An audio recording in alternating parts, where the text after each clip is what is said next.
réfléchir à un business model pour permettre d'offrir de l'eau potable aux populations les plus pauvres. Et en fait, le modèle est assez innovant, assez intelligent, parce qu'en fait, la construction de la station est un don. Donc souvent, c'est un don de 25 000 € d'une entreprise, d'un philanthrope. Et ensuite, on va recruter un villageois dans le village. On va le former au métier de l'entrepreneuriat de l'eau. On va lui apprendre le marketing, la finance, la distribution. On va lui apprendre à manager une équipe de 2 personnes, souvent. Et tous les 3, ils vont commencer à livrer, distribuer l'eau dans leur village. Et du coup, permettre à 1500 familles, à peu près, dans le village, de boire de l'eau potable. Et ce modèle, en fait, est autofinancé au niveau de la station, parce que l'eau est payante à 1 centime de litre le litre d'eau. Et du coup, ça permet de couvrir le salaire des 3 personnes. Donc, c'est ce qu'on appelle un modèle autofinancé sur une station. En fait, ce modèle arrive bientôt à l'autofinancement au niveau d'un pays, au niveau national, puisqu'aujourd'hui, on a 168 stations au Cambodge, et on sait que si on arrive à 240 stations, le modèle sera autofinancé au Cambodge complètement. Et en fait, c'est ce modèle, clé en main, qu'on a déployé au Cambodge, qu'on a mis 12 ans à déployer. Et la grosse question qu'on se pose, mais vous avez peut-être la réponse, c'est comment accélérer, parce qu'il y a la moitié de la population mondiale qui n'a pas accès à l'eau. Et aujourd'hui, la question qu'on se pose, c'est quelle est la meilleure méthode, quel est le meilleur modèle de financement pour pouvoir déployer. Et c'est là où on s'est dit, c'est peut-être pas la philanthropie, c'est peut-être pas les dons, et du coup, c'est peut-être l'impact investing. Et donc, c'est de se dire que la première partie, qui était la partie don, qui était financée par un donateur qui donnait 25 000 €, et bien finalement, c'était peut-être un investisseur qui pouvait donner 25 000 € avec une rentabilité qui ne soit pas forcément très élevée, mais qui, du coup, serait peut-être un autre moyen de dupliquer le modèle à grande échelle. Et donc, on va tester ce modèle aujourd'hui au Vietnam et du coup avec Cyril. Merci, la transition est toute faite. Cyril, est-ce que vous pouvez nous présenter votre activité chez Uberis Capital ? Oui, alors Uberis, c'est une société d'investissement.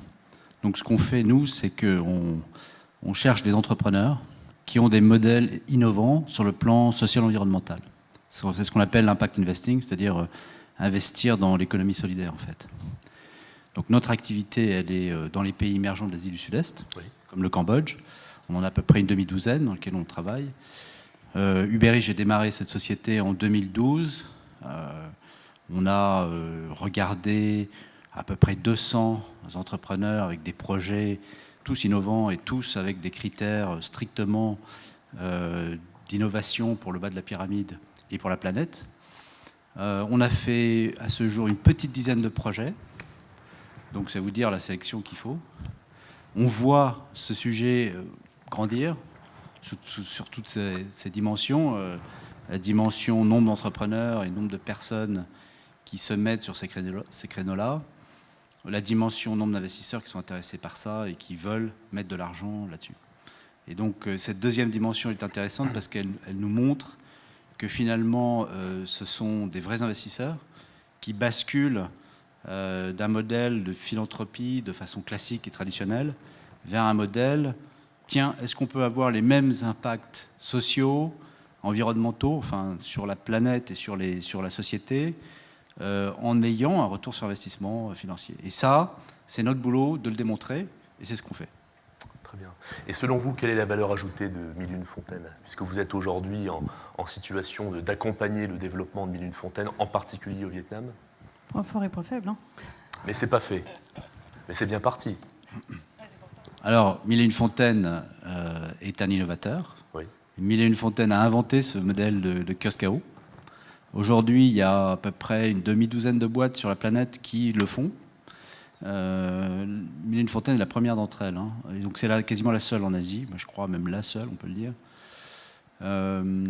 Donc il y a une preuve de concept qui est faite aujourd'hui. Mais pour aller plus loin, et ce que disait Virginie, c'est-à-dire qu'on a démontré qu'il y a un concept qui marche sur le plan commercial. D'accord, mais en fait, quel est le besoin ? Et le besoin, c'est 1 milliard de personnes. Et donc, si on arrivait à développer ce concept-là à une échelle beaucoup plus grande, on pourrait rentrer dans le gap qui existe aujourd'hui entre, je dirais, le pipeline d'eau, enfin donc les sociétés d'adduction d'eau traditionnelles qui amènent l'eau au robinet, que peu de gens et peu de foyers ont finalement, et cette eau n'est pas bonne, elle est très souvent polluée. Donc il y a un saut qualitatif à faire, mais le saut quantitatif, lui, ne se fera pas. Parce que qu'est-ce qu'on dirait, ce serait des milliards de dollars investis dans un secteur qui a beaucoup de mal à déjà exister. Et puis à l'autre bout de la chaîne, vous avez les fabricants d'eau traditionnels qui vendent de l'eau en bouteille. Mais cette eau en bouteille, elle est trop chère. Voilà. Donc la petite bouteille d'Evian, celle-là, là, ici, vous allez au Vietnam, elle coûte $1. La bouteille, la grande, celle de 1 litre, elle va coûter $5. Donc c'est absolument inaffordable pour eux. Et la bonbonne de 20 litres, qui est la bonbonne, je dirais, phare du marché, donc c'est une marque du groupe Nestlé, en fait, celle-là est à peu près à $2,50 pour 20 litres. Donc c'est beaucoup plus... voilà, mais c'est encore trop cher pour la population. Donc la solution de Made in Fontaine, c'est une bonne solution. Ça marche, mais pour qu'on puisse le faire marcher à l'échelle qu'il faudrait, il faut l'accélérer avec d'autres méthodes, et notamment d'autres méthodes de financement et de management telles que, effectivement, un investisseur trouve ses petits. Alors justement, vous financez quoi aujourd'hui? Parce que jusqu'à présent, effectivement, c'était du don plutôt. Made in Fontaine, avant tout, une ONG. Alors on a tendance à dire entreprise sociale, mais juridiquement, c'est une association. Donc plutôt qui fait appel à des dons, mais justement, dans l'évolution du modèle aujourd'hui, pour financer donc, les CAPEX, les Capital Expenditures, c'est-à-dire l'installation de nouvelles fontaines, donc on était sur des fonds, jusqu'à présent c'est plutôt de la philanthropie, et c'est ton rôle aujourd'hui, Virginie, de tourner vers des philanthropes, et vous, Cyril, vous êtes plutôt effectivement sur du financement, vous êtes avant tout un financier. Donc expliquez-nous un petit peu, est-ce qu'on peut parler d'une dichotomie entre philanthropie et financement d'impact social? Dites-nous un petit peu où nous en sommes. Alors j'y vais. Vas-y, parce que moi j'ai un point de vue dessus. Alors en fait, on finance une entreprise. On ne finance pas Made in Fontaine, une ONG. On a besoin dans l'entrepreneur pour faire le job qu'on fait. Donc il se trouve que Made in Fontaine est déjà structuré en tant qu'entreprise sociale. Oui. Avec l'ONG, qui est la principale entité, cette ONG contrôle une structure à capitaux privés, voilà, oui, qui est une société anonyme, je pense, et voilà, laquelle est capable de lever des fonds et d'avoir des actionnaire. En fait, ce qu'on fait, en l'occurrence, dans le schéma qu'on a imaginé pour l'Asie du Sud-Est, c'est qu'on crée une autre société encore, qui est une holding singapourienne, qui, elle, va financer les entreprises sur le terrain. Alors, pour l'instant, c'est le Vietnam, mais on imagine à terme pousser le modèle plus loin et aller aux Philippines et en Indonésie où les mêmes besoins existent et pour l'instant, on n'a pas ce modèle. Donc en fait, on fait un investissement dans cette société à Singapour qui ensuite finance ses filiales dans les différents pays. Et cette société, on fait un investissement conjoint avec UV Solaire, la société, donc entreprise sociale de Mille et Une Fontaines. Et on fera rentrer des investisseurs avec nous. Donc là, on ouvre le capital avec des family office, des fondations privées. Pour l'instant, c'est ce qu'on a, et c'est déjà pas mal, parce qu'on a à peu près 1 million qui a été pré-réuni, à découper selon les pointillés, mais c'est ce qu'on aura l'année prochaine en premier effet d'accélération. D'accord. Moi, je suis partie du constat, donc, dans l'autre sens, côté philanthropie, oui, en me disant les plus riches s'enrichissent et les plus pauvres sont de plus en plus pauvres. Donc, il y a un moment, le constat, il est clair. Puis quand on va voir les plus riches, je sais pas, les plus riches, ils ont beaucoup d'argent, mais ils ont du mal à partager. Donc il y a un moment, il faut se dire comment faire pour finalement avoir cet argent dont on a besoin pour développer ces projets humanitaires, et comment trouver finalement un lien entre les deux. Et en fait, en interrogeant une famille avec laquelle on va travailler, je me suis rendu compte que la famille plaçait une partie de son argent sur des projets un peu plus solidaires, un peu plus humanitaires. Et du coup, elle avait une part de l'argent placé qui allait justement sur des projets d'impact investing. Et du coup, je me suis dit, moi, en tant qu'ONG, pourquoi on ne va pas sur ce type de modèles, finalement, qui sont plus des modèles entreprises, où la rentabilité, elle n'est peut-être pas très élevée, mais derrière, moi, je vais capter rapidement le financement d'investisseurs internationaux et de grandes familles. Et du coup, aujourd'hui, il faut le dire, les dons en France, il y a 10 ans, on n'était pas nombreux à se battre et à vouloir des financements en philanthropie. Et aujourd'hui, tout le monde monte des associations sur tous les sujets parce qu'il n'y a plus d'argent dans les caisses de l'État. Donc, du coup, l'argent, il faut le trouver différemment. Du coup, il faut penser le modèle différemment. Et du coup, voilà, on en est arrivé avec l'impact investing en disant, nous, de notre côté, c'est un vrai pari qu'on prend. Voilà, on croit énormément que ce type business model hybride va fonctionner. Après, je pense qu'il y en a beaucoup qui nous attendent aussi au tournant, parce qu'en tant qu'ONG, prendre ce pari-là, aujourd'hui, beaucoup de gens vont nous dire c'est pas votre rôle, vous êtes une ONG, vous êtes là sur les plus pauvres, qu'est-ce que vous allez faire dans un milieu entreprise? Sauf qu'en fait, le milieu de l'entreprise, ce qu'on ne dit pas, c'est que Danone, pour être vraiment rentable, ils vont se développer au cœur de la ville, parce qu'il y a une grosse densité de population, parce que c'est rentable, et que du coup, ils vont faire une grosse marge. Mais dans les zones, ce qu'on appelle semi-rurales, à l'extérieur de la ville, la rentabilité est moins forte, et là, il y a moins de monde, et du coup, c'est vrai que la concurrence est moins importante, et donc l'accès à l'eau est une vraie question. Et après, quand on parle en milieu rural, c'est là où on est au Cambodge, on est très très loin des villes. Là, il n'y a personne. Et peut-être pour rajouter un point, c'est que aujourd'hui, il y a des études qui ont été faites qui disent que pour rajouter un tuyau dans une ville pour permettre d'offrir l'accès à de l'eau potable, ça coûte à peu près 250 dollars par personne, excusez-moi. Alors que si on veut plugger une station 1001 fontaines sur une tuyauterie, parce qu'en fait aujourd'hui, je ne sais plus, c'est au Bangladesh, ils disaient que 85% des tuyauteries où l'eau passait, l'eau n'était pas potable. Donc en fait, le problème de la potabilité de l'eau, c'est un vrai problème international. Et le fait du coup de se mettre juste sur une tuyauterie qui fonctionne, où l'eau n'est pas potable, finalement, 1001 fontaines pourrait apporter de l'eau saine. Et donc c'est aussi un modèle qu'on pourrait dupliquer, qui est aujourd'hui en zone rurale, qu'on est en train de déployer en zone semi-rurale, parce que c'est aussi un enjeu mondial à cause de ces migrations de population qui vont de plus en plus sur les villes. Est-ce que l'autosuffisance passe par là? Parce qu'aujourd'hui, vous avez besoin de dons au Cambodge. Et tu as parlé de l'effet volume, d'atteindre 240 micro-entrepreneurs qui vont délivrer de l'eau dans les villages pour atteindre l'autosuffisance. Mais alors on va interroger Cyril aussi sur cette question. Qu'est-ce qui va permettre, notamment au Vietnam, de ne plus faire appel aux dons? Et qu'est-ce qui permettra demain dans d'autres pays, notamment en Asie du Sud-Est, où les besoins sont importants, d'être autosuffisant? C'est simplement l'effet volume? Est-ce qu'il y a d'autres leviers pour tendre vers l'autosuffisance? Alors je vais être très honnête. À Madagascar, on a une femme qui a, je crois, 19 ans, quelque chose comme ça, elle s'appelle Marthe. C'est une entrepreneuse qui a sa station d'eau, et puis elle fonctionne tellement bien qu'elle a réussi à en gérer une deuxième. Et tout le monde, à Madagascar, on a 15 stations d'eau, et tout le monde dit Marthe, elle est exceptionnelle, elle est formidable, elle est formidable. Et j'ai bien aimé, c'est que la semaine dernière, quelqu'un a dit elle n'est pas du tout formidable, Marthe. C'est juste qu'elle est futée, elle s'est positionnée au bon endroit. Et quand j'entendais Alain Cogent, vous connaissez tous les restos Cogent, c'est un de nos partenaires, Alain Cogent, pour trouver un nouveau restaurant et pour savoir comment il va positionner son magasin, il se pose dans la rue avec un siège en paille, il attend, et il me dit je reste 10 heures dans la rue pour savoir s'il y a assez de monde qui passe. Et puis il regarde, puis au bout de 8 heures, il se dit non, c'est pas le bon endroit. Je vous promets qu'à Londres, ils ont ouvert 2 restaurants, et je sais qu'il fait ça. Il passe 10 heures par jour assis sur un fauteuil à regarder s'il y a assez de monde. Et bien, 1001 fontaines, c'est exactement les mêmes méthodes qu'on applique sur le monde de l'entreprise et sur le monde de la franchise. Ça peut être n'importe quelle franchise en France. C'est-à-dire que c'est une question de placement, de savoir de se positionner à un endroit où il y a une densité de population assez forte, qui soit un lieu de passage, qui permette du coup de capter assez de personnes et du coup d'avoir un nombre de consommateurs qui nous permettra d'atteindre l'autofinancement en tout cas de la station. Ça, c'est un des premiers points. Après, il y a plein de sujets. Il y a la distribution, le marketing, la finance, qui doit être évidemment bien gérée. Cyril, quels sont les leviers donc, pour tendre vers l'autosuffisance, donc sans faire appel aux dons, puisque vous allez développer le modèle 1001 fontaines au Vietnam, mais sans dons, mais avec du financement type private equity? 2 mots. Franchise, Virginie vient de le dire, Banco. et entrepreneur. On fabrique des entrepreneurs.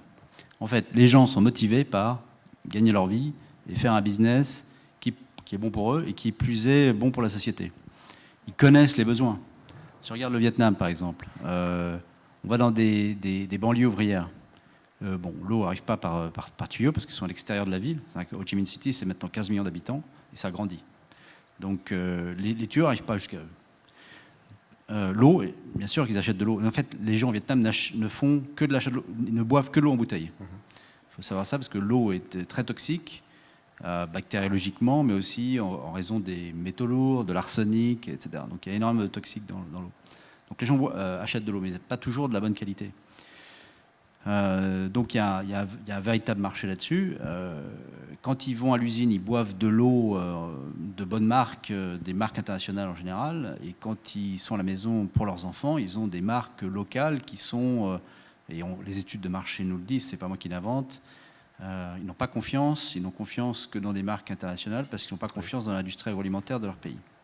Donc il y a telle enseigne qui font ailleurs bouillir l'eau pour les enfants. Donc le levier, c'est créer des entrepreneurs qui comprennent le besoin parce qu'ils y font face tous les jours. Ces entrepreneurs sont motivés par un modèle économique qui fonctionne parce qu'on leur apporte tout. Et en l'occurrence, on leur apporte la machine.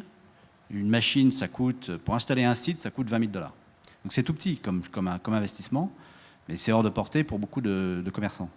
On va chercher volontairement des femmes jeunes qui peuvent se lancer dans le business grâce à ça, qui sont super motivées. On leur donne une éducation. Et pourquoi des femmes? Pardon? Pourquoi des femmes? Il y a beaucoup de femmes. Non, pourquoi? Pourquoi des femmes? Je vais expliquer. Donc on leur donne la formation, etc. Et voilà, donc ça tourne dans un modèle, organisé, géré, éprouvé par Mille et une Fontaines. Alors pourquoi les femmes? Excellente question. Parce que, en fait, les femmes, d'abord au Vietnam, c'est un pays où les femmes ont beaucoup de place dans la société. Les femmes vietnamiennes sont très business et elles adorent ce genre de travail avec une indépendance relative. C'est une franchise, c'est un moyen d'indépendance. Elles sont proches de la problématique de leurs clients, qui sont souvent des clientes en réalité, puisque qui achète ce qui rentre dans les foyers comme nourriture, pareil pour l'eau, c'est plutôt des femmes. Et donc, les femmes sont plus indiquées pour ce travail-là que les hommes. Et quand on fait des recrutements ou des appels, on a beaucoup plus de femmes, en fait.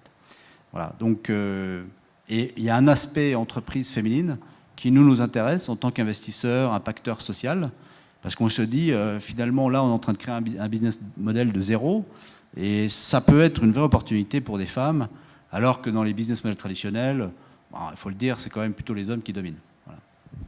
Et que dans ces pays, en fait, c'est vrai qu'on le voit peut-être moins, mais c'est elles qui gèrent la comptabilité. Et du coup, c'est souvent des très bonnes gestionnaires. Et nous, c'est vrai qu'en tout cas, sur les 200 stations d'eau qu'on a aujourd'hui dans le monde, les stations les mieux gérées sont gérées aujourd'hui par des femmes. Donc c'est vrai que voilà, aujourd'hui, on se positionne et sur le Vietnam et sur la Birmanie sur des réseaux de femmes. Comment l'un et l'autre vous mesurez l'impact social des projets? Alors, ce n'est pas simplement Mille et une Fontaines dans votre cas, puisque vous accompagnez d'autres projets, mais comment vous mesurez l'impact social de ces projets? Donc Mille et une Fontaines, ici en l'occurrence pour toi, Virginie. Alors, Mille et une Fontaines, aujourd'hui, on sait qu'un bénéficiaire nous coûte à peu près 20 $, si on prend l'ensemble du coût du projet et le nombre de bénéficiaires qu'on a aujourd'hui. En fait, on a quand même 200 microstations. Je ne sais pas si quelqu'un avait déjà entendu parler de Mille et une Fontaines avant, peut-être, parce qu'on a gagné le Google Impact. Est-ce que quelqu'un dans la salle connaissait?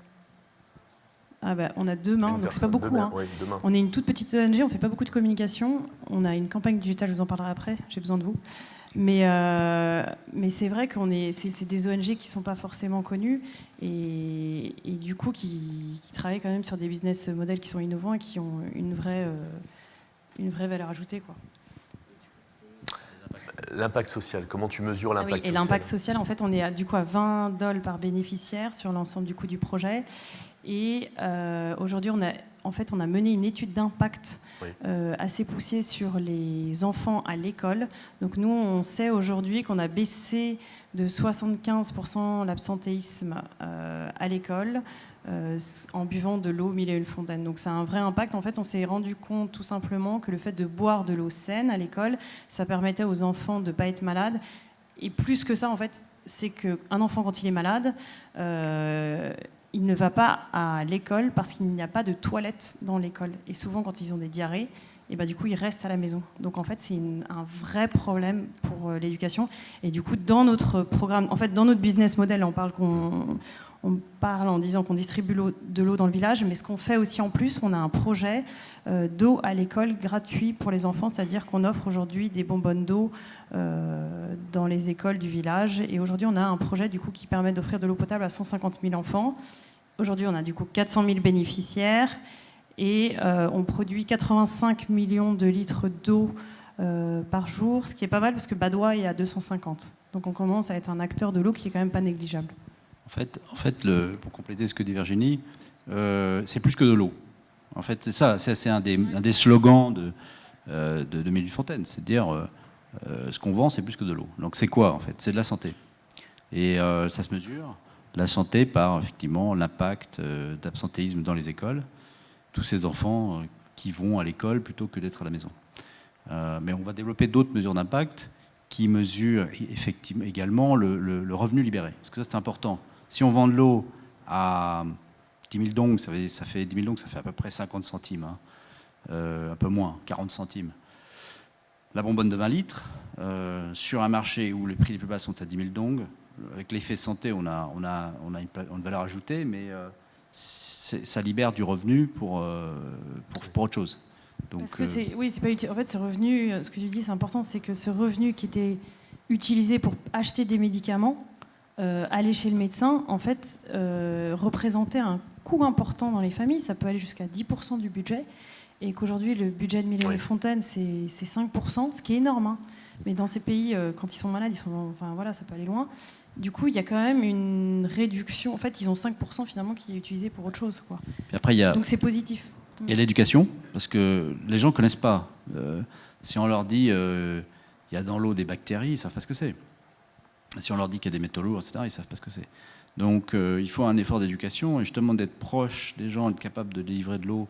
L'effort d'éducation, il est bon pour eux, mais non seulement pour eux, mais il est bon pour la marque aussi. Parce que c'est en valorisant ça qu'on valorise la marque par rapport à d'autres qui, eux, n'ont ni l'aspect on vend plus que de l'eau, qui vendent que de l'eau, du coup, ni l'aspect convenience lié au consommateur. C'est intéressant que vous parliez de marque, Cyril, puisque effectivement, quand j'ai été au Cambodge, interviewer des entrepreneurs khmer et des consommateurs, on est surpris de voir que vous parlez de marketing social, parce que c'est pas gagné, en fait. On pourrait penser que d'apporter de l'eau à des populations qui en ont besoin, c'est gagné, mais en fait non, pas du tout. Vous êtes obligé vraiment, vous avez créé même une marque, la marque OUI au Cambodge, pour diffuser justement votre produit.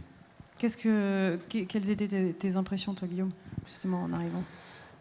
Une grande surprise de voir la difficulté que vous aviez, que les entrepreneurs avaient cambodgiens, de devoir effectivement marketer votre action, de marketer la bouteille d'eau, d'avoir effectivement une marque. On pourrait penser effectivement par rapport à l'enjeu de l'absentéisme à l'école, justement par rapport aux diarrhées, ce que tu disais, que l'impact est tellement évident que les gens vont venir vers vous. Et d'autant plus que vous n'êtes pas, c'est vous qui allez vers eux, c'est les entrepreneurs qui vont livrer cette eau dans les villages. Donc on pourrait penser que c'est gagné, mais en fait pas du tout. Et en fait c'est vrai que pas du tout, parce que pour atteindre l'autofinancement, il nous faut un certain nombre de clients dans le village. C'est-à-dire qu'on a une barre qu'il faut qu'on attrape. Et en fait aujourd'hui on est bien en dessous de cette barre, on va bientôt y arriver. Et le petit pourcentage qui nous permettra d'avoir ce nombre de clients autour de la station, eh ben, ça va être grâce au marketing du coup, social qu'on va l'attraper. Donc, du coup, on va être obligé de mettre en place en fait, toutes les techniques qu'on va mettre en place chez Evian. On va mettre exactement les mêmes en place chez Mille et une Fontaines. Donc, c'est-à-dire créer une marque. On a créé une marque qui s'appelle OUI. Oui. On a fait un tube à la télé qui est absolument fantastique. Il faut absolument que je te l'envoie pour que tu le diffuses. Du coup, avec des bonbonnes d'eau, on a mis des campagnes de sensibilisation dans le village avec des grandes pancartes. On a créé des school events où on a un festival autour des enfants pour présenter justement les bonbonnes d'eau et faire des jeux autour de l'eau et des activités pour sensibiliser les enfants et les mamans à boire de l'eau saine. Et en fait, ce marketing social nous a permis du coup d'avoir un taux de pénétration qui a augmenté au Cambodge. Et on a vraiment vu l'ensemble des courbes de nos stations en termes de clients qui a clairement augmenté. Donc pour nous, c'est du coup indéniable de penser du coup le business model, en tout cas au Vietnam, avec cette partie marketing dès le départ qu'on n'avait pas pensé et qui a été poussée par une fondation américaine. En fait, c'est une fondation américaine qui nous a dit on connaît énormément de projets sur l'eau et vous, ce que vous ne faites pas, c'est du marketing social. Oui, au Vietnam, ça va être, on change de game. C'est-à-dire que le Vietnam, c'est x8 en densité de population par rapport au Cambodge. Il y a 100 millions d'habitants au Vietnam. Il y a peut-être 25 millions dans les villes. Et ces 25 millions sont mal approvisionnés en eau. Des problématiques considérables dans ce pays-là de toxicité de l'eau en particulier. Donc il faut une solution à tout ça. Et cette solution-là, mais je dirais, cible ce problème. Donc, c'est un business ultra concurrentiel. Et le pari qu'on fait, c'est qu'on dit, on amène Mille Fontaine, mais pas le modèle en entier. On amène ce que le modèle a de conquérant en termes de création d'un nouveau business model. Mais puisqu'on le fait avec des capitaux privés, on ne va pas aller dans les zones rurales qui ne sont pas les prioritaires là-bas. Parce que le rural au Vietnam, contrairement au Cambodge, c'est des montagnes. Oui. Donc les gens ont de l'eau propre, ils ont de l'eau de source, etc. C'est dans les villes que ça va pas. Et dans les villes, vous avez quoi? Des migrants ruraux qui viennent pour travailler dans les usines. Il faut savoir que le Vietnam, c'est un pays industriel. Hein. C'est le 4e grand pays sinisé de la planète, avec un effet de déplacement du manufacturier depuis la Chine. Aujourd'hui, la Chine, c'est cher. Donc les Chinois délocalisent leurs usines et les mettent au Vietnam en priorité. Vous avez une très grosse emprise manufacturière au Vietnam avec un déplacement de population important. Et donc c'est ces gens-là qu'on target. Donc on est dans des zones avec des densités de population fortes. On est autour de 3 000 à 5 000 habitants par kilomètre carré, ce qui est quand même énorme. On offre un produit qui est hyper concurrentiel parce que, attention, on vend de l'eau. Donc l'eau, c'est quand même... voilà, tout le monde doit en boire, certes, mais tout le monde en trouve aussi. Oui, ils n'attendent pas qu'on soit là pour boire de l'eau, quoi. Donc pour s'insérer sur ce marché-là, il faut qu'on fasse levier sur des trucs nouveaux. Un premier truc innovant, c'est on parle de santé et on a une marque positionnée en haut, en termes qualitatifs. Il faut donc une marque, d'où l'importance de cette marque, évidemment. On a un modèle qui est performant, et qui est performant, il doit être performant parce qu'il est financé aussi. Donc, voilà. Et donc, sur l'aspect santé, ce qu'il faut dire, c'est qu'aujourd'hui, personne ne fait de kiosque au Vietnam en dehors de nous. C'est le premier entrant. Notre concurrent le plus dangereux, c'est une boîte locale qui fait de l'eau d'usine, donc embouteillée en usine, mais des usines qu'ils ont réussi à faire relativement petites, presque au seuil de rentabilité, pour servir des populations il faut un rayon assez étroit parce qu'on ne peut pas vendre d'eau si on ne livre pas. Donc en fait, la livraison, c'est fondamental et ça rentre dans le prix. Mais si on bouge de l'eau, on passe de 1 centime le litre à 2, facile. Et encore, il ne faut pas la bouger trop loin. Donc il y a tout un problème logistique à faire. Nous, la solution qu'on met en place avec le modèle du kiosque à eau, c'est que finalement, on amène l'eau vers les gens. Donc le rayon d'action est beaucoup plus petit par mini usine d'eau, quoi. Donc, mais pour autant, il faut aussi avoir une marque très importante. Et je termine là-dessus parce que c'est ça que j'étais en train de dire. C'est qu'ils n'ont confiance que dans les marques étrangères. Ça remonte étude après étude. Là, on va avoir une marque étrangère. Il faut faire levier là-dessus. Et on va être le seul à faire du kiosque à eau, mais le seul à avoir une marque étrangère avec un prix bas. Et finalement, notre problème, c'est pas le prix, parce que finalement, on va rentrer dans un dilemme qui est: est-ce que notre prix n'est pas trop bas pour le message marché qu'on offre? Oui.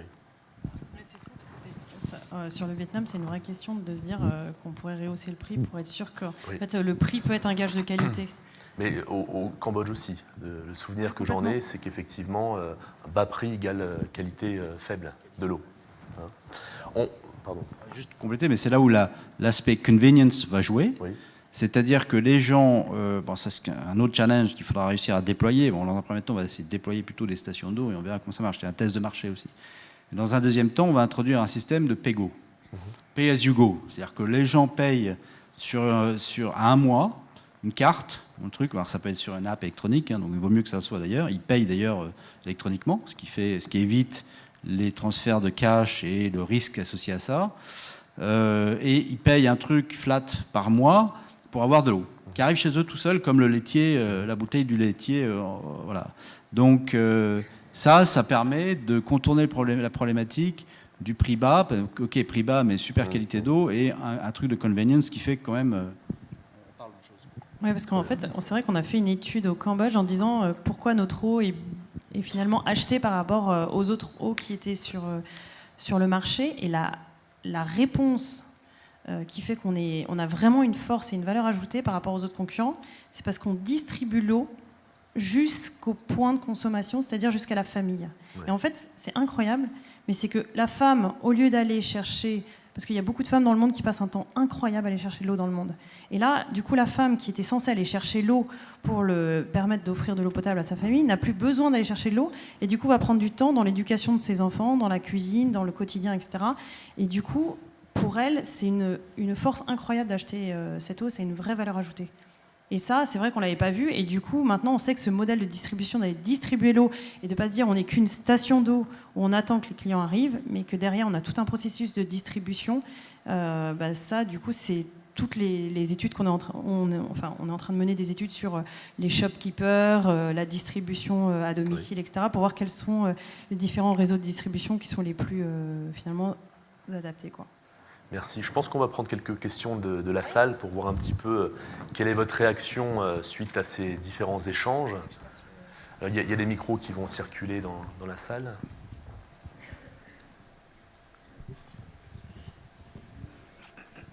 Bonjour. Donc, je suis Salman Doudi, je suis un étudiant en master finance, donc analyse financière internationale. Donc, je souhaitais juste un tout petit peu aller plus profondément dans les chiffres. Et surtout, vous avez parlé de 1500 personnes qui bénéficient en fait d'une station qui coûte 25 000 euros. 1500 familles autour 1500 de la station. familles. Donc, on pourrait être, par exemple, à 2 litres d'eau par famille par jour. On est à 1,5 litre, oui. 1,5 litre. Donc, Par on est personne. à un revenu de 30 euros pour la station par jour. Tout à fait. Donc, 30 euros, ça rémunère 3 personnes.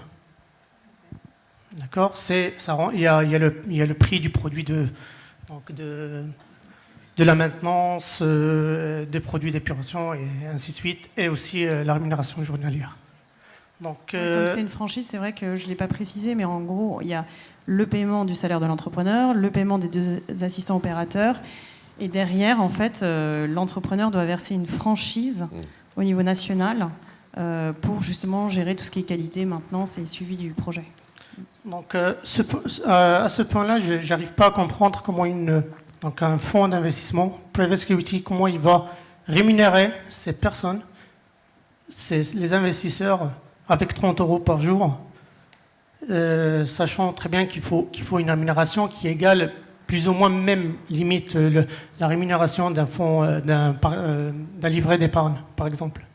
Donc on est à 1%, même à 1% de rémunération.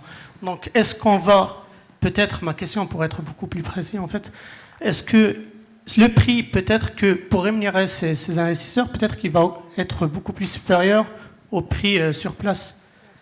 Peut-être que c'est une idée, je ne sais pas si vous en avez donc eu, c'est que est-ce que c'est possible, par exemple, ici en France, ici en Europe, un peu dans d'autres pays qui ont beaucoup plus de possibilités d'aider. Moi, je serais heureux, par exemple, d'acheter une bouteille d'eau portant le nom de 1001 fontaines, 20 centimes plus cher aujourd'hui en France, en sachant très bien que les 20 centimes plus chers pourraient contribuer à la création. Écoute, tu pointes une idée sur laquelle on est en train de travailler, parce qu'il y a beaucoup de gens qui me disent que c'est... Aujourd'hui, en fait, il faut qu'on aille sur des produits partage, parce que les gens n'ont plus envie de donner pour pas savoir où ça va, et c'est du coup du geste quotidien, et la génération que vous êtes, elle va que sur ce type de produits. Donc l'objectif, c'est de négocier avec un partenaire sur l'eau, sur ces sujets-là. Et là, on en a trouvé un, donc on va faire peut-être un premier test, mais c'est une excellente idée. Et pour revenir à ta première question, tout l'enjeu, en fait, pour un fonds d'investissement, c'est plus ton prix est élevé, plus tu as une rentabilité qui sera importante.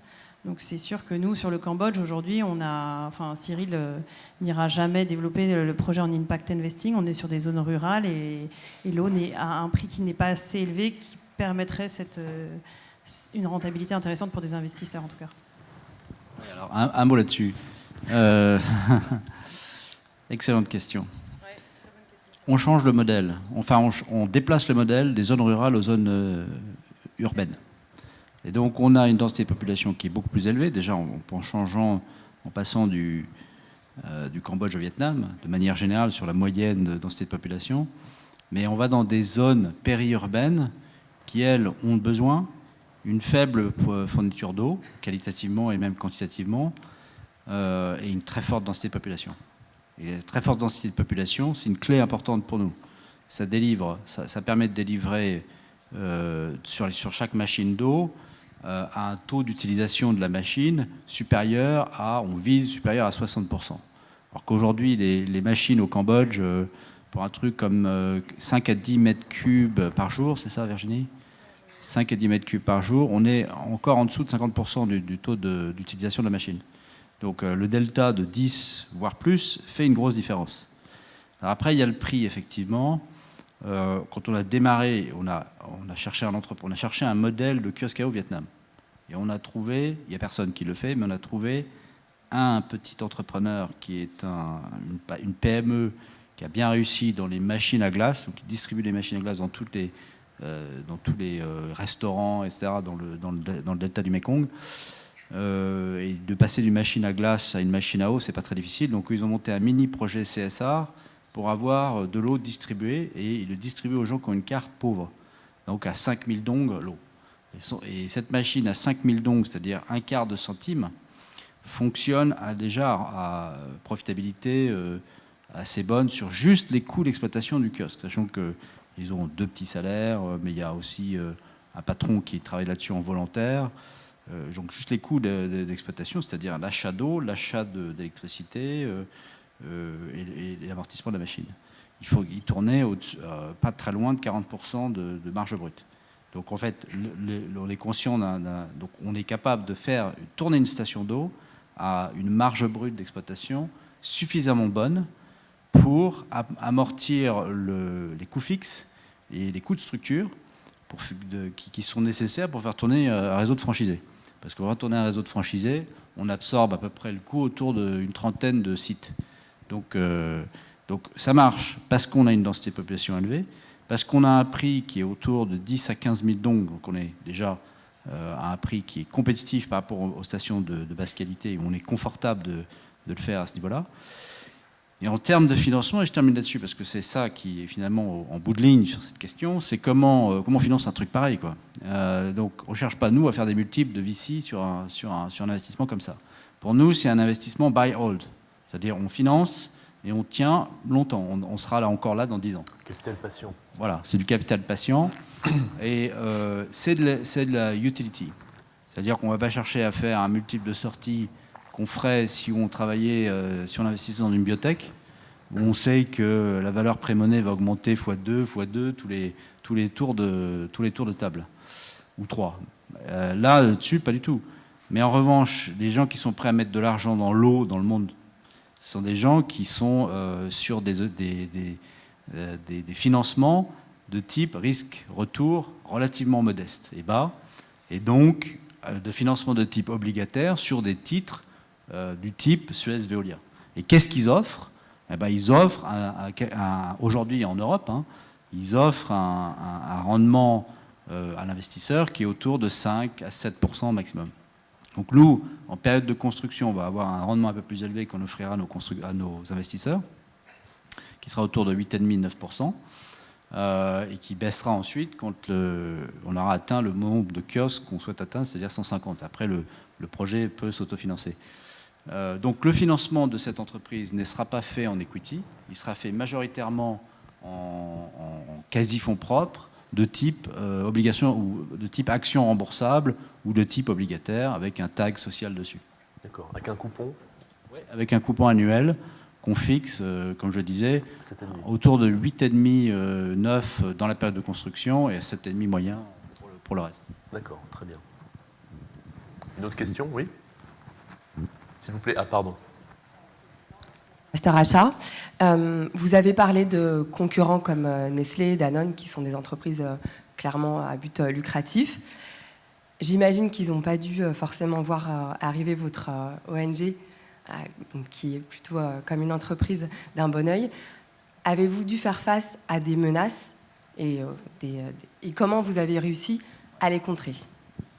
Alors, en fait, on est hébergé dans la Danone Communities. Donc en fait, Emmanuel Faber le dit pas, mais tout le monde se bat un peu pour savoir qui a l'initiative de projet. Et il est aussi à l'initiative de ce projet sans le savoir. Mais du coup, nous, on est quand même adossé à un grand groupe qui nous permet d'avoir une légitimité, en tout cas sur le terrain. Voilà, Danone aujourd'hui est évidemment très intéressé par le modèle du Vietnam et un peu moins par le modèle ONG, ce qui est complètement logique dans son développement. Voilà, tout l'enjeu. Nous, notre objectif, c'est notre mission, c'est d'offrir de l'eau aux plus pauvres. Donc je pense qu'il faut juste qu'on soit vigilant à garder cette mission en fond, en fait. Complément là-dessus. Danone est investisseur, donc Danone Communities est investisseur dans Mille et une Fontaines, alors dans la société Mille et une Fontaines, donc du coup dans le projet qu'on fait au Vietnam. Ils veulent rentrer en fonds propres dans cette société. Donc là, on discute. Mais superbe nouvelle pour nous.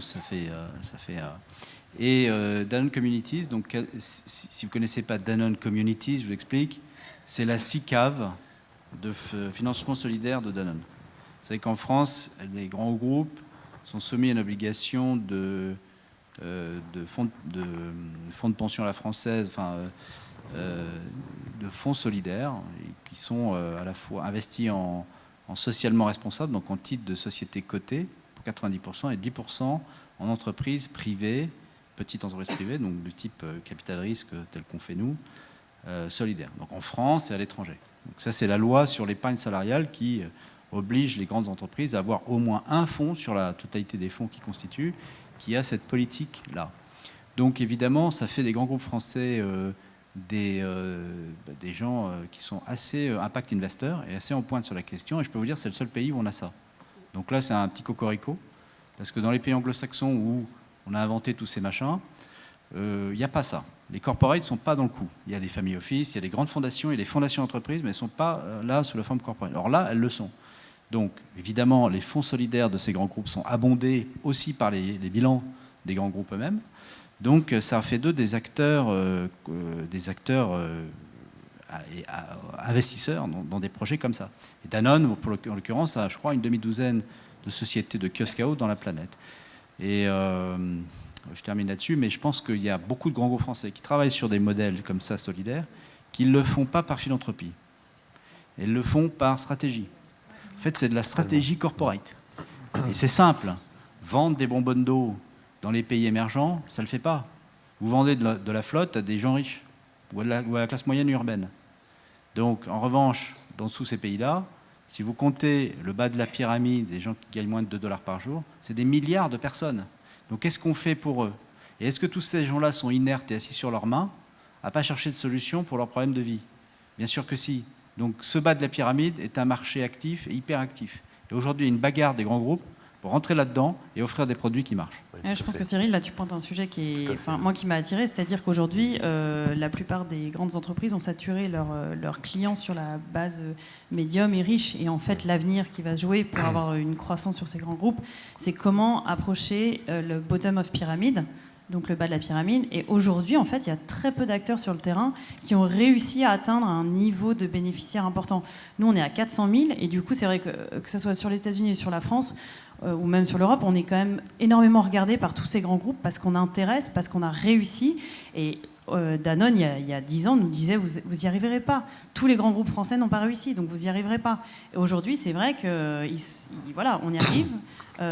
Aujourd'hui, clairement, là, depuis quelques semaines, ils nous disent comment on peut vous aider. Et la question, c'est est-ce que vous ne pourriez pas être derrière justement pour développer la partie marque au Vietnam? Ça pourrait être intéressant pour nous et ça pourrait nous éviter d'avoir des coûts supplémentaires et du coup d'être plus rentable et d'atteindre l'autofinancement plus rapidement. Donc pour eux, c'est des marchés d'avenir.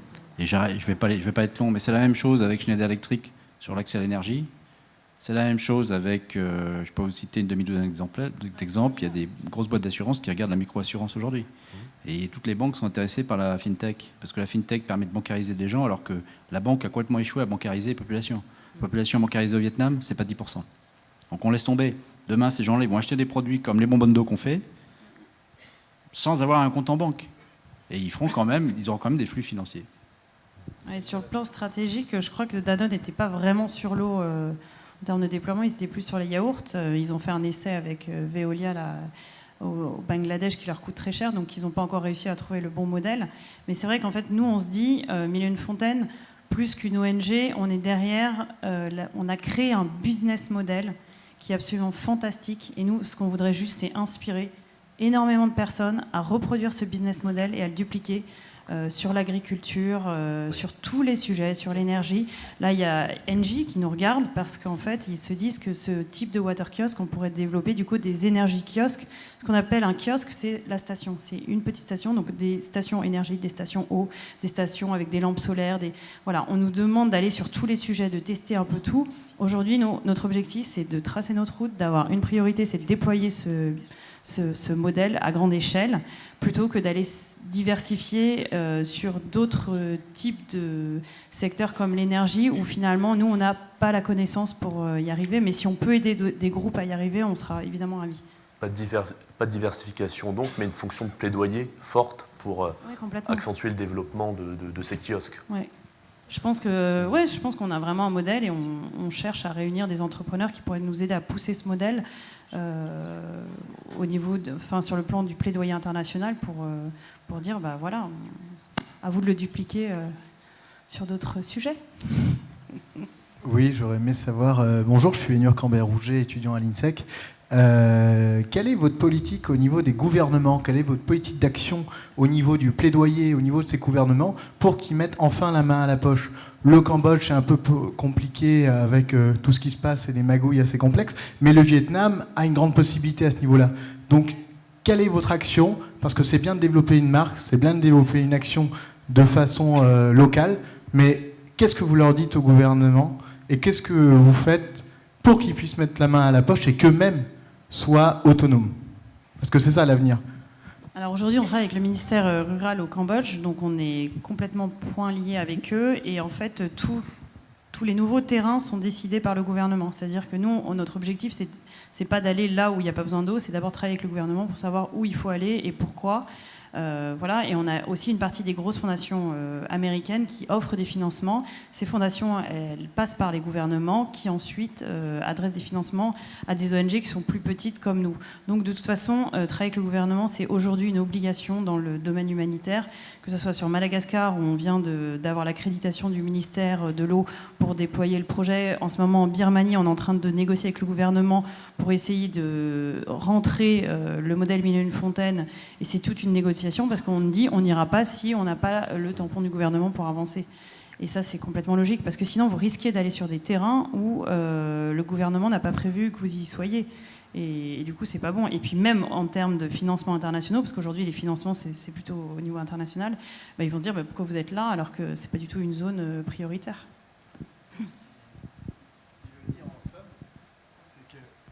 Ce qui veut dire en somme, c'est que votre action, elle montre qu'à l'heure actuelle, les pays n'ont pas les moyens de déployer eux-mêmes ces capacités-là, alors qu'ils ont quand même des moyens pour des choses plus personnelles, on va dire. Honnêtement, que ce soit le Cambodge qui a vécu quand même des gros problèmes politiques, que ce soit Madagascar qui vient de sortir d'une crise d'instabilité, que ce soit la Birmanie qui est en ce moment sur la crise de Rohingyas, etc., on est quand même sur des zones... Aujourd'hui, le monde est en train de sacrément bouger, parce que clairement, les populations pauvres sont de plus en plus pauvres. Donc je pense que l'instabilité, on va être face à ça de plus en plus. Et c'est sûr qu'il faut continuer à travailler avec les gouvernements au maximum, mais en même temps, aujourd'hui, aucun gouvernement n'a de l'argent. L'argent, il vient quand même...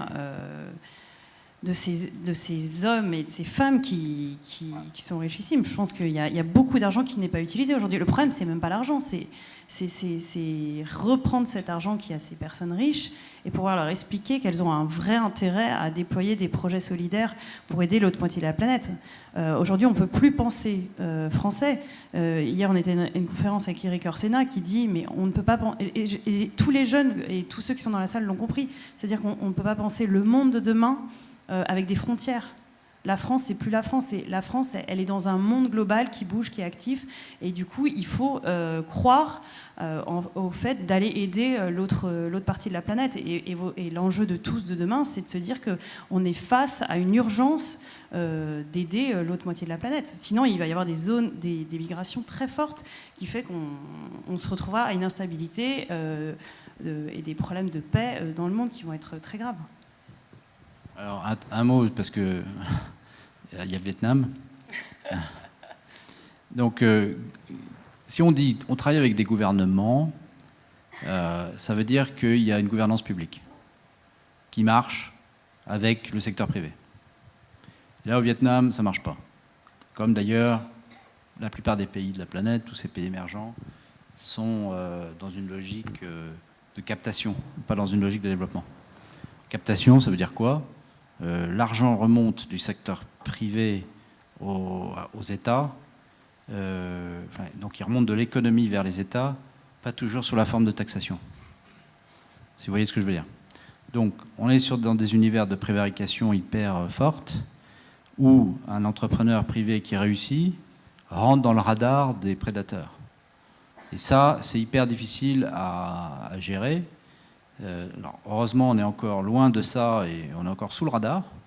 Mais si la problématique d'eau doit être résolue dans la plupart des pays dans lesquels aujourd'hui elle est en train d'exploser, où le kiosque à eau est en train d'exploser, donc Amérique latine, Afrique et maintenant en Asie, à un moment donné, on va atteindre le plafond de verre de ce truc-là et on va devoir rentrer dans une vraie politique de réglementation ou une politique de comment est-ce que cet objet-là de kiosque à eau se positionne par rapport aux autres. Il est possible qu'il y ait des réglementations qui ne soient pas toujours favorables et pas toujours progressistes, mais plutôt de nature conservatrice, malheureusement. Parce que le vested interest des gouvernements, c'est de privilégier les investissements qu'ils ont faits. Et comme ils investissent dans l'eau, ou en tout cas ils disent qu'ils le font, on ne voit pas tellement en fait l'efficacité de ce truc, puisque les populations bougent beaucoup plus vite que les tuyaux, par définition. À un moment donné, si le kiosque à eau commence à faire de l'ombre, il pourra y avoir un retour de bâton au niveau réglementaire. Pour l'instant, donc, on ne bouge pas, on ne fait pas de gestion avec les gouvernements. Ce qu'il faut faire, en fait, c'est travailler avec les multilatérales. Donc, j'étais à Manille il y a 2 semaines, au siège de l'ADB, l'agence, c'est quoi ADB Asian Development Bank, donc la Banque asiatique du développement, pour parler de ces sujets-là, quoi, et expliquer qu'il faut qu'ils donnent des subsides, en fait, à ce secteur naissant. Mais quand on travaille avec eux, ce n'est pas juste une banque. En fait, c'est un levier politique pour qu'ils puissent expliquer au gouvernement que tous ces petits gars-là qui font du kiosque à eau, il ne faut pas les emmerder, il faut les laisser prospérer parce que c'est bon pour le pays. S'il y a une mise en demeure de cette nature-là, on est relativement protégé. Les investisseurs étrangers sont protégés dans ces pays-là. Donc, on a quand même un espace, quoi. Très bien. Une autre question? Oui. Anas El Jamari, management de sport. Donc, bonjour Monsieur Antignac, bonjour Madame Ansel. Merci de venir partager cela avec nous. J'ai 2 questions. La première, c'est pour Ubéris et la deuxième, c'est pour Mille et une Fontaine. Donc, vous avez évoqué que pour financer vos projets dans les pays de la région Asie du Sud-Est, vous passez par une entreprise singapourienne. Est-ce que vous pouvez nous expliquer pourquoi vous êtes obligé de passer par cette entreprise? Et pour Mille et une Fontaine, vous avez évoqué le marketing social. Est-ce que vous pensez que ce mode de marketing, dans le futur, il va se développer comme le marketing traditionnel que l'on connaît? Parce qu'on s'interroge, moi et mes camarades ici présents, sur des opportunités dans ce domaine-là, en sachant qu'il y a beaucoup de filières de marketing à l'INSEC. Merci. Alors, on utilise Singapour pour beaucoup d'investissements qu'on fait. Alors, je parlais de Singapour en l'occurrence pour la société holding de cet investissement dans le kiosque à eau. Mais c'est vrai que pour d'autres entreprises sociales, on utilise Singapour quand même. Pourquoi? Singapour, c'est le hub de l'ASEAN. Donc là, on est dans l'ASEAN. Dans toutes les régions du monde, il y a un hub qui est économique et politique. Et là, il se trouve que c'est Singapour pour cette région-là. C'est beaucoup plus facile pour les investisseurs étrangers de constituer une société à Singapour que dans un pays comme le Cambodge ou le Vietnam. Ensuite, il y a des problématiques de gouvernance et de protection des investissements étrangers. Ouais, c'est moins risqué pour toi aussi. Oui, qui fait que si on passe par une société de holding, donc c'est pas la société opérationnelle, mais une société qui gère les capitaux investis, à Singapour, c'est beaucoup mieux que si on le faisait directement au Vietnam. Alors le faire directement au Vietnam, c'est pas impossible, c'est vrai. Pardon? C'est groupe en fait. Une holding, vous savez ce que c'est qu'une holding? Danone, et derrière vous avez des marques Evian. Et... Non, ça veut dire quoi une société écran?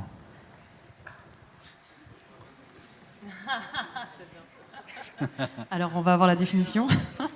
Alors, Cyril va enseigner prochainement en finance. À l'école, c'est une bonne nouvelle. On parlera des sociétés écrans. Attention, c'est votre prochain Non, prof. mais je connais bien sûr le terme de société écran. Mais ça n'a pas que des considérations fiscales, de transparence fiscale. Une société écran, c'est un terme qu'on utilise pour dire on planque des actionnaires. Les actionnaires ne se voient pas. Vous voyez, là, ce n'est pas du tout le but. Les actionnaires, au contraire, sont très visibles. On n'a aucune raison de les cacher.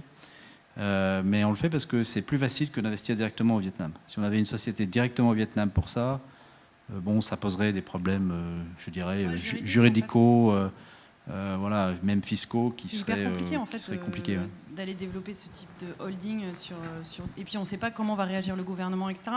Singapour, c'est aujourd'hui une place financière qui est stable, où on sait qu'on peut investir, derrière avoir des filiales, etc. Donc c'est aussi un risque moindre qu'on prend, enfin, en tant que fonds d'investissement, hein. C'est sûr. Voilà. Une autre question? Non? Il y a beaucoup de questions. Bonjour. Bon, déjà, avant tout, j'aimerais dire bravo pour cette initiative et surtout bravo pour la réussite de cette initiative. Moi, ma question, c'est à propos de l'environnement. Donc, c'est des bonbonnes en plastique, il me semble. Il y a des... Ouais. One Planet Summit, c'est ça? Il y a du coup de la livraison sûrement véhiculée.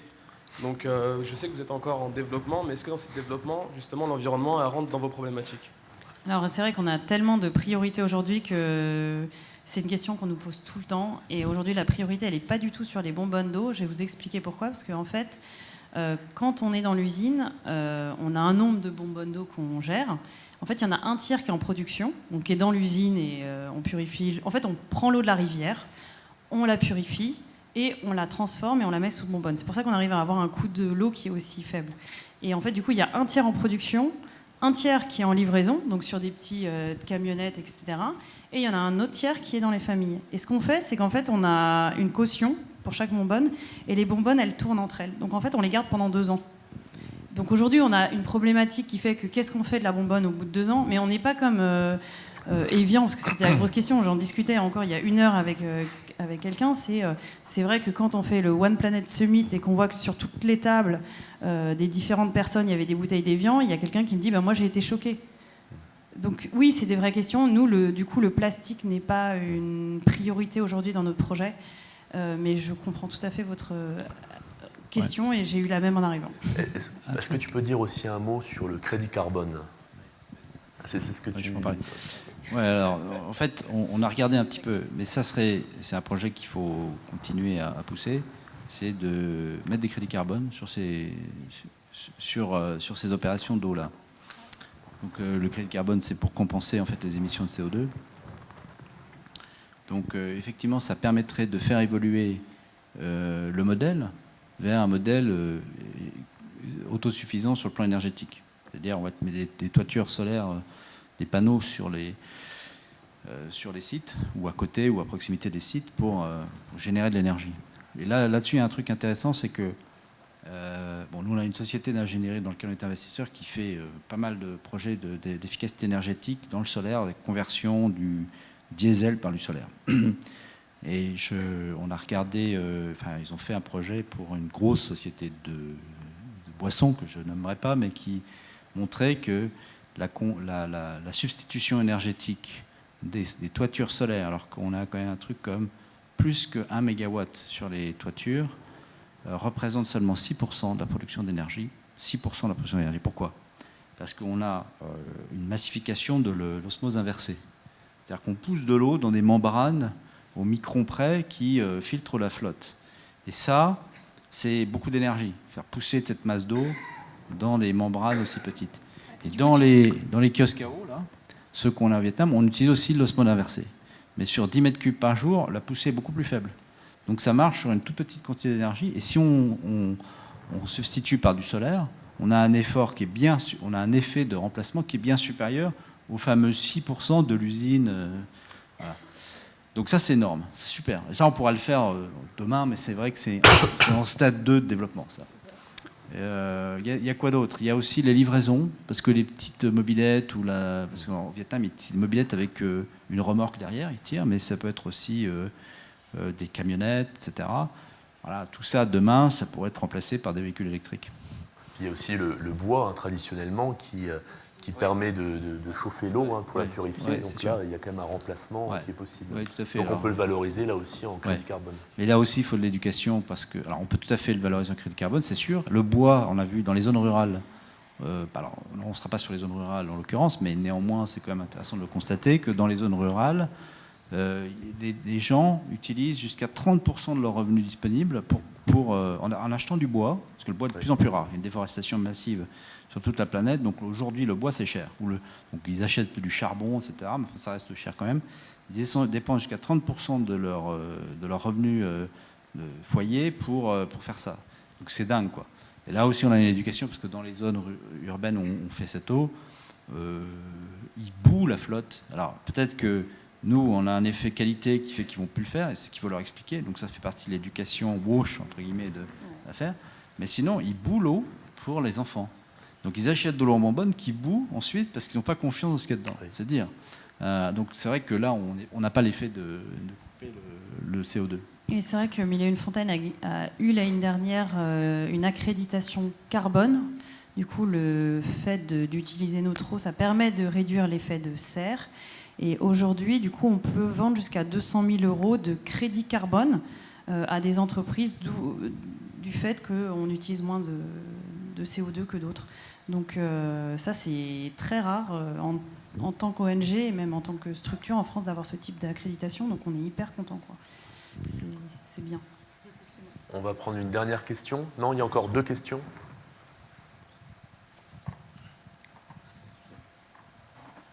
Bonjour, moi aussi je voulais vous féliciter pour votre démarche. En fait, en vous écoutant, si j'ai bien compris, vous avez 2 problèmes. C'est-à-dire que vous manquez d'argent, vous n'avez pas assez de fonds d'investissement conséquents. Et en vous écoutant, je pense que vous avez aussi un problème de communication. Comme on l'a vu aujourd'hui, il n'y a que 2 personnes qui vous connaissent ici.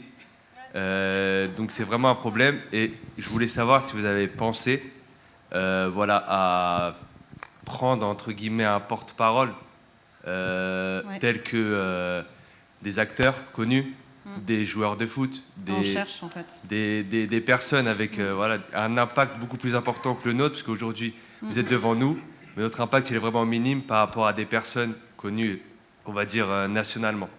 Je peux vous dire 2 choses. Déjà, c'est qu'on a Eric Orsena qui n'est pas très connu auprès des jeunes. Et aujourd'hui, on cherche un parrain qui soit vraiment, qui porte ses valeurs. On ne veut pas prendre un parrain pour prendre un parrain. On veut quelqu'un qui vraiment comprenne tous les enjeux qu'on a en termes de déploiement. Et du coup, si vous avez des idées, on est évidemment preneur.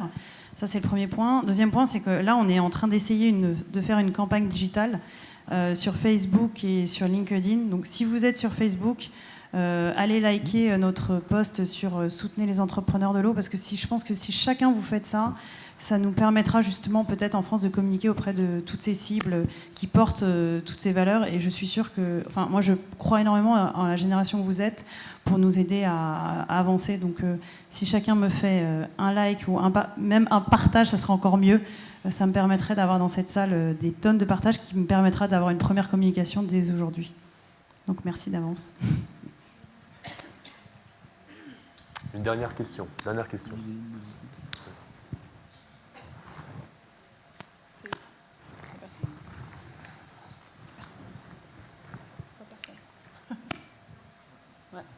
Oui. Question courte, réponse courte, me dit-on. Bonjour. Je suis en master RH. Je me posais juste la question sur vos problèmes de marketing et tout ça.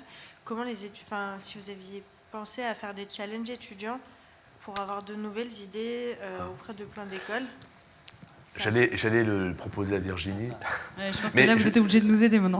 Là, vous êtes obligé. Non, mais effectivement, mais si on présente, d'ailleurs, on présente pour les étudiants de MBA Finance une mission de consulting avec une ONG, et le premier retour a été assez négatif des étudiants, parce qu'ils ne voyaient pas forcément l'intérêt pour eux d'accompagner une ONG. Donc il y a aussi un travail pour nous de préparation, et c'est pour ça que je souhaitais absolument que Méline Fontaine soit là aujourd'hui, pour vous montrer que c'est une ONG, mais au-delà de la problématique d'une ONG classique, derrière, pour moi, c'est une entreprise sociale. On a parlé de marketing social, on parle de financement, on parle d'impact social, on parle même de rentabilité. Et donc, pour amener ça dans une école de commerce, c'est pas toujours simple. Je souhaitais le faire cette année, mais je pense que c'était un peu tôt. Donc, d'avoir ces retours positifs aujourd'hui, et notamment ces questions, ça m'invite effectivement à y réfléchir. Mais on pourrait très bien avoir un challenge sur l'ensemble de nos masters. Moi, j'aimerais bien, je vous avoue que si vous pouvez essayer de trouver une idée de challenge autour du 22 mars, qui est la journée mondiale de l'eau, et vous avez 3 mois et demi pour monter ça, je serais très, très touchée, parce que je pense qu'on a un très beau projet, mais que derrière, on a des très beaux businessmen qui nous aident pour déployer le projet, parce que c'était leur force, c'était des anciens consultants de stratégie. Par contre, le mot communication, ils ne savent pas à quoi ça sert. Mais là, on en arrive aux limites, et donc je pense que ça pourrait être un beau projet, en tout cas, d'école pour vous et pour nous. Avec plaisir. Merci à vous. Merci. Bien. Ainsi s'achève donc ce premier talk show. Donc on a un deuxième talk show donc sur l'excellence à la française. On va prendre près de 10 minutes de pause. Vraiment, je vous invite à revenir en salle d'ici 10 minutes. Il n'y a pas de pause apparemment. J'entends derrière dans les coulisses. Un mot de la directrice avant d'aller en pause. Si vous l'acceptez, si vous êtes d'accord. Merci à vous. Merci beaucoup.